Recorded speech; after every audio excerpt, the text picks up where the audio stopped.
ছবি আঁকার জন্য এখন রং তুলির যেন প্রয়োজনই হয় না। অনেক শিল্পীরাই বেছে নেন ভিন্ন পন্থা। তেমনি এই ধান ক্ষেত যেন হয়ে উঠেছে এক বিশাল ক্যানভাস। এই জমিতে ৭ রঙের ধান গাছ দিয়ে বানানো হয়েছে ড্রাগন আর বিড়ালের অভিনব চিত্রকর্ম। এই অসাধারণ সৃজনশীলতা দেখতে প্রতিদিন ভিড় জমাচ্ছেন স্থানীয় বাসিন্দারা। কেউ দেখছেন, কেউ ছবি তুলছেন, এমনকি এই উদ্যোগের কথা ছড়িয়ে পড়েছে আন্তর্জাতিক মঞ্চেও। প্রায় ২ একর জমি জুড়ে রয়েছে এই চিত্রকর্মটি। এটি তৈরি করতে ব্যবহার করা হয়েছে কাউসাপ্পাসি নামের বিশেষ এক জাতের ধান। এই ধান গাছগুলো ৭টি ভিন্ন রঙের, যা একসঙ্গে জমিতে একটি বর্ণিল দৃশ্য সৃষ্টি করেছে।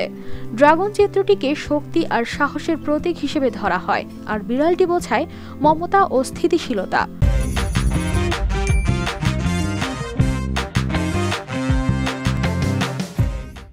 স্থানীয় কৃষক পাকামন ইনজাই জানান, প্রাকৃতিক দুর্যোগের ধাক্কা কাটিয়ে উঠতে তারা এই উদ্যোগ নেন। তার মতে, এই রঙিন ধান শুধু জমির সৌন্দর্য বাড়াচ্ছে না, মানুষের জীবনে নতুন আশা যোগাচ্ছে।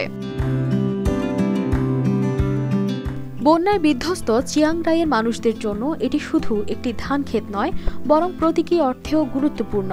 এটি তাদের সংগ্রামের গল্প বলে, কষ্টের মধ্যেও লুকিয়ে থাকা সৃষ্টিশীলতার শক্তি তুলে ধরে।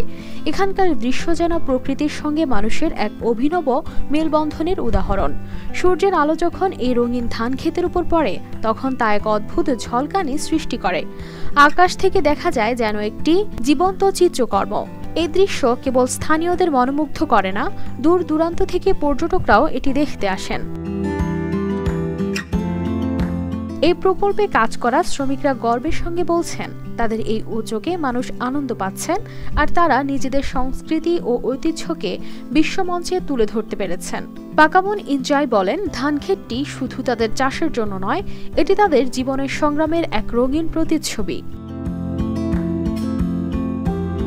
কানেস ফাতেমা শিমু, RTV।